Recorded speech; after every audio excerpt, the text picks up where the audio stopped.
भगवते वासुदेवाय। ओम नमो भगवते पुरुषोत्तमाय। गुरु ब्रह्मा गुरु विष्णु गुरुदेव महेश्वर गुरु साक्षात् परम ब्रह्म तस्मै श्री गुरवे नमः। नीलाचल निवासाय नित्याय परमात्मने बलभद्र सुभद्राभ्यां जगन्नाथाय ते नमः। हे नूतनाम्बो धर चारु मूर्ति हे कुंती पंच तनया बहंतम। हे विप्रदामोदर मुक्तिदाता निराश्रय मां जगदीश रक्ष। निराश्रय मां जगदीश रक्ष। निराश्रय मां जगदीश रक्ष। जेउ महाप्रभु अपूर्व दिव्य भाव नहीं पंच पांडवों को निजर सखा स्वरूप ग्रहण करी तांकु उद्धार करिथिले। विप्र दामोदर को जेउ महाप्रभु अखंड करुणा प्रदान करिथिले आम समस्त को निराश्रय जानी पाद तले आश्रा दियंतु इतिकी प्रार्थना सह प्रारंभ करुची आजिर श्रीमद् भागवत कथा। स्वागत करुची आपण मानंकु आम कार्यक्रम। भगवानंकर दिव्य वाणी आउ सबुथिरे रहिची आनंदमय चमक। जेतेबेले शौनक आदि मुनि माने द्वादश माधवंकर आराधना कले भगवान स्वयं अवतीर्ण हेले एवं सेमानंकर समस्यार समाधान पाई चक्र सुदर्शनंकर आविर्भाव कराइले। चक्र सुदर्शन भगवानंक पाखरे करपत्र जोड़ी प्रभुंकर निर्देश को अपेक्षा कले। प्रभु कहिले हे शौनक आदि मुनिगण शुण शुण मु ये चक्र को प्रेरण करुची। ये चक्र जीवे आगे आगे तमे जीव पछे पछे। जेउठारे चक्रर गोटिए नेमी खसी पड़िबो सेही स्थान को मोर प्रिय स्थान बोली जानिबो। सेही स्थान रे तुमर एई अपूर्व हरि नाम संकीर्तनर श्रीमद् भागवत कथामृतर अखंड ज्ञान यज्ञ अनुष्ठित कराइब। शौनकादि मुनि माने भगवान ठारे कृतकृत्य होई प्रणिपात कले। प्रभु अंतर्हित हेले। आरंभ होला यात्रा। ए चक्र सुंदर भाव रे यात्रा आरंभ कले। सीतापुर लक्ष्मणपुर इत्यादि स्थान मान को अतिक्रम करी करी चक्र जाई शेषरे गोमती नदी तीर रे पहुंचिले।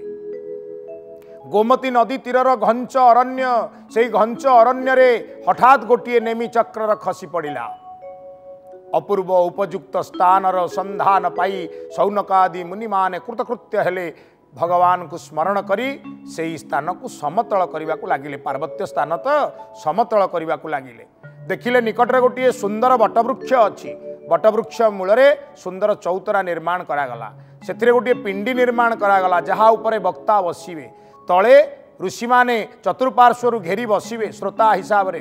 तेणु से ही से स्थान को प्रस्तुत करागला। समस्ते निकटवर्ती स्थान मानकरे स्व स्व पर्णकुटीर पत्र कुड़िया निर्माण करी निवास करने को लगिले। आरंभ हला निरवच्छिन्न कथा यज्ञ ज्ञान यज्ञ घृत यज्ञ यज्ञर अपूर्व समाहार। कारण आमर वैदिक संस्कृति होची यज्ञ संस्कृति। एठी सबकिछि यज्ञरु ही हुए। एठी नामकरण संस्कार रे यज्ञ, एठी विवाह कार्य रे यज्ञ, एठी यज्ञ बिना कौन सी कार्य समाहित हुए ना। महाप्रभु स्वयं यज्ञरु प्रकट। भगवान श्रीराम यज्ञ चरुरु प्रकट। बिना यज्ञ रे भगवानंकर लीला एठी संपादित हेई पारेना। सेथिपाई भगवान श्रीकृष्णंक सह अपूर्व भाव ने जोड़ा जाइछि प्रभास यज्ञ। यज्ञ सुंदर भाव रे आरंभ हेले। 1000 वर्षर निरवच्छिन्न यज्ञ। से यज्ञ समय रे शौनक आदि मुनि माने भगवान माधवंक द्वारा निर्देशित पवित्र स्थान रे निवास करुछंती एहा जानी सेठाकू अन्यान्य ऋषि मानकर आगमन हैला। एही समय रे अहोभाग्य स्वयं सुत आसी सेठी उपस्थित हेले।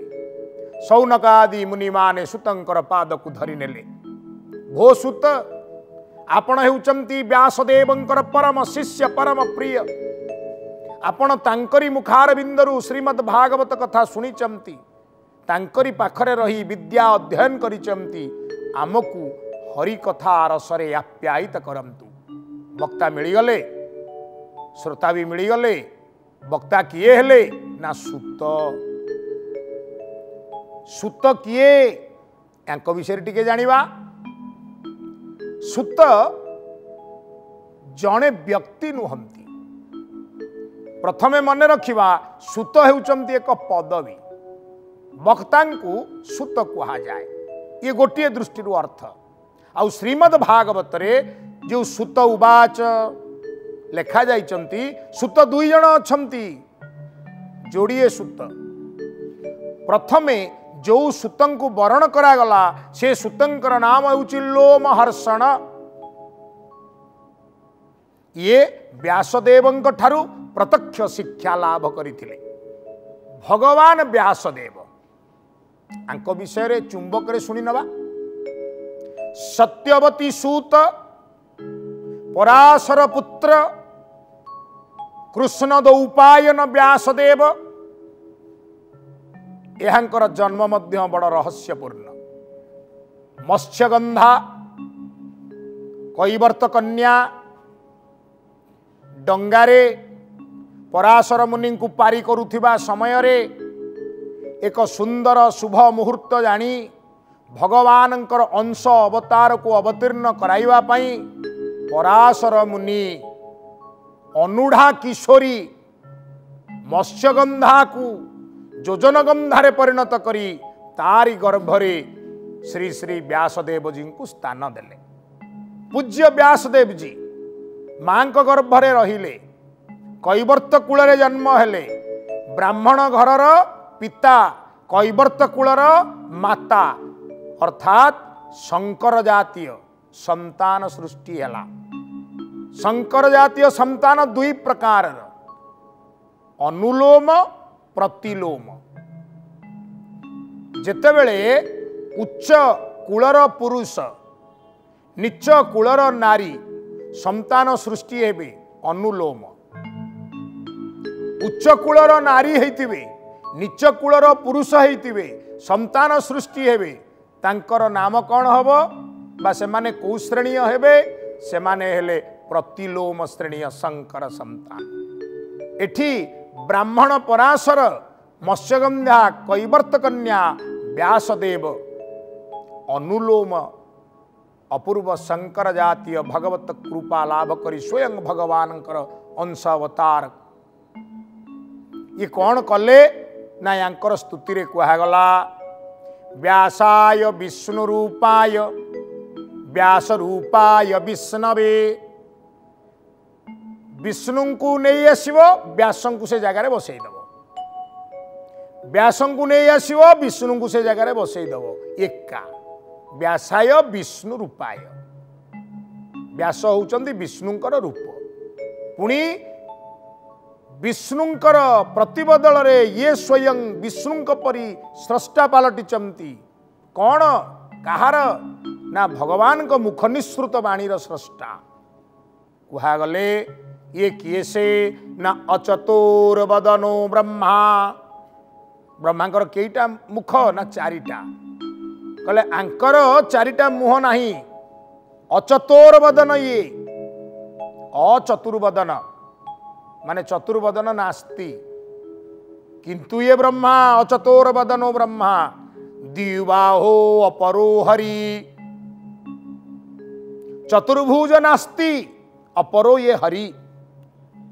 आंकर चारि भुज नहीं किंतु दुईटी बाहु, किंतु ये हरि। अभाल लोचन शंभु। भालपट अर्थात कपाल।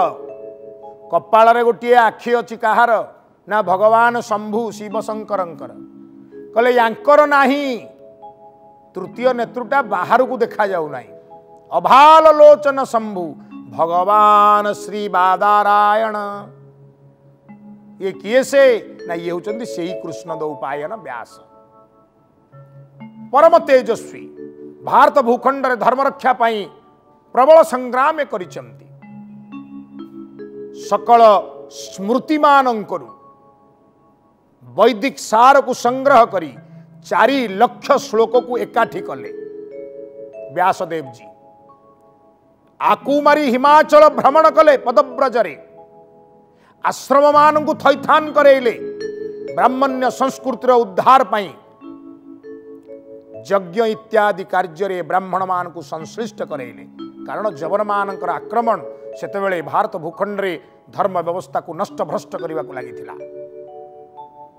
महाभारतीय जुगरे कौरव कूलर दुर्योधन परी अनेक क्षत्रिय थिले जो माने धर्म संस्कृति संस्कार को लक्ष्य ही देउ नथिले। भोग विलास थिला तांकर मुख्य कथा। विपरीत परिस्थिति रे भारत भूखंड रे वैदिक संस्कृतिर संस्थापन पाई जी आजीवन संग्राम करथिले सी होचंती एई पूज्य व्यासदेव जी महाराज। वेद 3टी थिला ऋक् साम यजुर। अथर्व वेद तंत्र सम्मिलित वेद याकू वेदर एक अंश बोली ग्रहण करने को कहीं राजी नथिले। महाअथर्वण जाबाली तांकरी शरणापन्न ही अथर्व वेद शिक्षा कले। कन्या बाटिका ताकू पत्नी रूपे ग्रहण कले एवं व्यासदेवंकर जीवन यात्रा रे 4 लक्ष श्लोक बा सूक्त से ताकू विभागीकरण कले। 4 जन प्रमुख शिष्य निज जीवन तांकू बाछिले। किए किए ना पैल तांकू देले ऋक् वेदर भार। जैमिनी तांको हाथ रे देले साम वेद। वैशंपायन तांको हाथ रे देले यजुर्वेद। शेषरे सुमंतंकु दायित्व देले अथर्व वेदर। वेदत्रयी उपरे गुरुत्व दौथिबा ब्राह्मण समाज एवं चतुर्थ वेद अथर्व वेद ता उपरे गुरुत्व दौथिबा समाज उभयंकर से मिलन करेले। गोटे महान सांस्कृतिक परंपरा भारत भूखंड रे आरंभ हैला। वेद 4 खंड हैला अर्थात तुंडरे तुंडरे गुरु शिष्य प्रशिष्य क्रम रे जहाकू आज जाए स्मृति आउ श्रुति भितरे आमे साइट थिले ये प्रथम करी ताकू लिपिबद्ध कले। तेणु यांको ना व्यास देवरु वेद व्यास पलटि गला। तापरे तांकर आउ जने प्रिय शिष्य थिले नाम तांकर लोमहर्षण। ए लोमहर्षणंकर जो प्रक्रिया जन्मगत प्रक्रिया ताहा प्रतिलोम कूलर। बेण रजा संसार उपरे आक्रमण करी हरिभक्तिया मानंकु मारिले। मंदिर को भांगी नष्ट कले।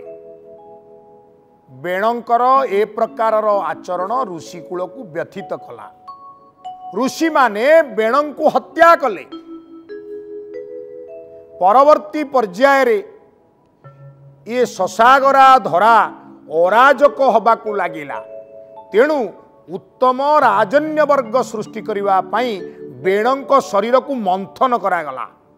शरीर मंथनरु सृष्टि हेले पृथु। ए पृथु भगवान विष्णुंकर अपूर्व अवतार। ए पृथु सिंहासन अधिकार कले यज्ञ प्रणयन कले। अनेक यज्ञ हैला अमल रे। प्रथम करी जो यज्ञ हैला इंद्र हेले तार मुख्य देवता एवं ए जो यज्ञ हैला यार नाम होची ऐन्द्र। ए यज्ञ रे गोटे ओलट कथा करागला। गुरु हेउचंदी बृहस्पति तांको पई आग हविर्भाग दबा कथा किंतु इंद्रंकर प्ररोचना रे तांकर तत्वावधान रे ये यज्ञ होउथिबारु प्रथम हविर्भाग इंद्रं को दिया गला। तेणु ये ऐन्द्र यज्ञ रे विलोम क्रिया देखागला ओलट क्रिया देखागला। तेणु एठी ब्राह्मणी कन्या हो गला, क्षत्रिय पुरुष हो गला। तेणु जो संतान उपजिला नाम सूत हैला, से सूत लोमहर्षण। तांकु आउ वेदर अधिकार दिया गलानी एई जातीय व्यक्ति मानंकु, एई कूलरे जन्मी थिबा व्यक्ति मानकर वेद अधिकार नाही। एमाने कौन करिवे ना इतिहास पुराण द्वारा भगवान को कीर्तिर प्रचार करिवे। 18 खंड पुराण भारत भूखंडर सांस्कृतिक इतिहास याकू शिखेले लोमहर्षण से व्यास रूप विविध स्थान अधिग्रहण करी सेठी पुराण साहित्यर चर्चा कले। यही होचंती से सूत। ये सूत पहुंचिले कोठी ना नैमिष अरण्य रे। तेणु श्रीमद् भागवतंकर कथोपकथन बा आलोचनार प्रथम मूलदुआ जो दुई जन वक्ता श्रोतांक भितरे विविध संवाद अछि, विविध संवाद भितरु सूत सौनक संवाद होछि प्रारंभिक संवाद। सौनक आदि मुनि माने चरण तले अर्चन करी सूत मुनि को अटकई देले, तांकु व्यास आसन रे बसई देले। बटगछ मूल रे उच्चतम पिंडी, पिंडी उपरे व्यासासन, व्यासासन रे सूत व्यास एवं से अनर्गल भाव रे गुरुंक ठारु शिखिथिबा श्रीमद् भगवत कथा कीर्तन करने को लगिले। ऋषिगण माने आनंद हेयाकू आकर्ण पान करुचंती। अघटन टे घटिला। कौन अघटन ना महाभारत युद्ध तेणे स्थिर हो गलानी। बलराम कहले कन्हई तू किछि भल कलुनु, अस्त्र धरिबु नाउ कहिकिरी पांडव मानक पक्षरे रहिलुनी, सेना गुड़ा को कौरव पटे देदेलुनी, तू कौ पटे लढुचु मु ठीक रे जानि पारुनी। मु आजिठु अस्त्र त्याग कली, तीर्थ भ्रमण रे चली गले। बड़ ठाकुर बलराम तीर्थ भ्रमण करुचंती। नैमिष अरण्य अपूर्व तीर्थ स्वयं सुदर्शनंकर नेमी पतित हेची, भगवान माधवंकर निर्देश रे तीर्थ हेची, गोमती नदी तीर रे तीर्थ। तेणु सेठी जाई पहुंची गले 88,000 ऋषि।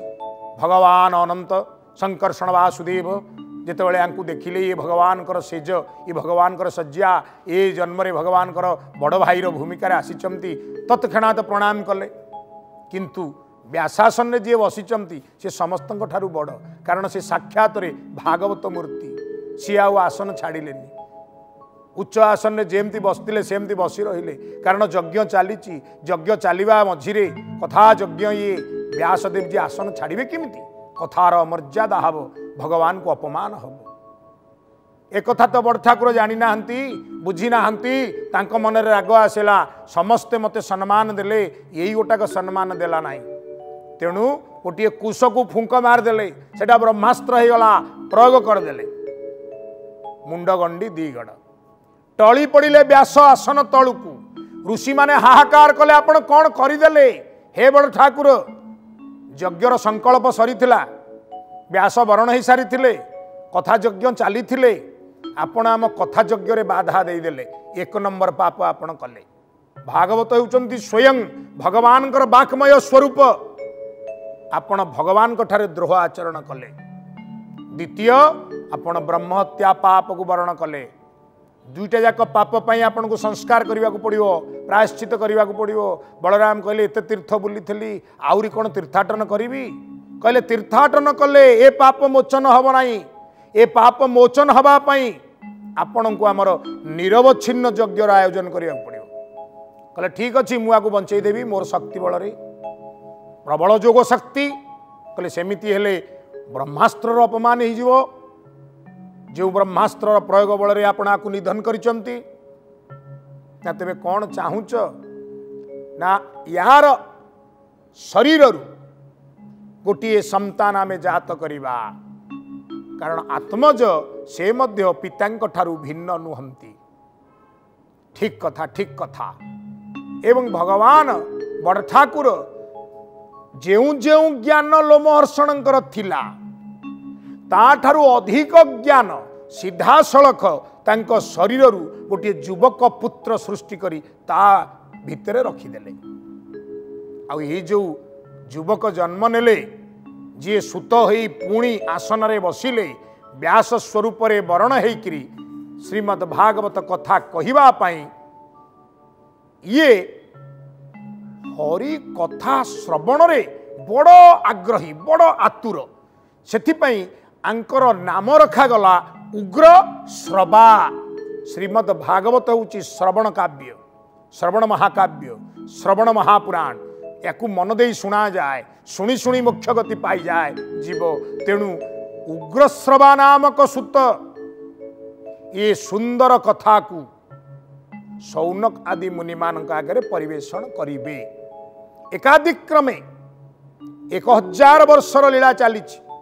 तेणु मझिरे मझिरे से कुआडे पलांती, कुआडे जाती ना। ये सही समय 30 वर्ष युधिष्ठिर शासन कले, 30 वर्ष परीक्षित, 60 वर्षर शेष होईची, कलिर प्रवेश होईची। परीक्षित कली ग्रासरे पड़िचंती, ब्रह्मशाप पाइचंती। ए सब कथा सुनिबा विस्तृत भाव रे, किंतु ब्रह्मशापित परीक्षित वर्तमान मुक्तिर बाट खोजुचंती। कौन कले मुक्ति पाइबे?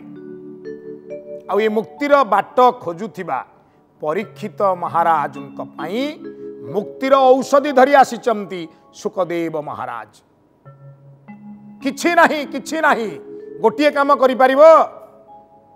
परीक्षित करपत्र जोड़ी कहले कौन करिवि ना शुण, खाली शुण शुण। परीक्ष नरनाथ कृष्ण चरित भागवत, कृष्ण चरित भागवत को आनंदर सह श्रवण कर। से 7 दिन भितर ये उग्रश्रवा सेठी जाई पहुंची जाती, जहाँ शुणती सुख मुखरु। एपटे पितांकर ज्ञान तांको मस्तिष्क रे अछि, सेपटे व्यासदेवंक पुत्र सुखदेव जो कथा निज तुंडरे कुहंती सुख मुखाद अमृत द्रव संयुक्तम। सुख मुख दे सेगुड़िक जिते निष्कृत हो जाती, अमृत तुल्य हो जाती। से अमृत को आनी से नैमिष अरण्य शौनक आदि मुनि मान बांटी दियंती। तेणु सुतंक परिचय भी आज जानिले, शौनकंक परिचय जानिले, नैमिष अरण्य विषय जानिले। धीरे धीरे कथा वस्तु आगु को आहुरी बढ़िबो। समय बाड़ पकईले, आज ये अटकवा पड़ो। आपण मैंने किंतु अटकुंतुनि, आपण मैंने प्रेम रे प्रभुंकर नाम गुण को कीर्तन करुथांतु। मो सहित कहतु श्रीकृष्ण गोविंद हरे मुरारे, हे नाथ नारायण वासुदेव, हे नाथ नारायण वासुदेव, हे नाथ नारायण वासुदेव। श्रीकृष्ण गोविंद हरे मुरारे, हे नाथ नारायण वासुदेव। हे नाथ, हे नारायण, हे वासुदेव, समस्तंकर जीवनर विघ्न को विनाश करी समस्तंकु कृपा प्रदान करंतु। रहुची आज पाई कथा सेवारे पुणी उपस्थित हेबी आगामी पर्याय रे। ओम नमो भगवते वासुदेवाय।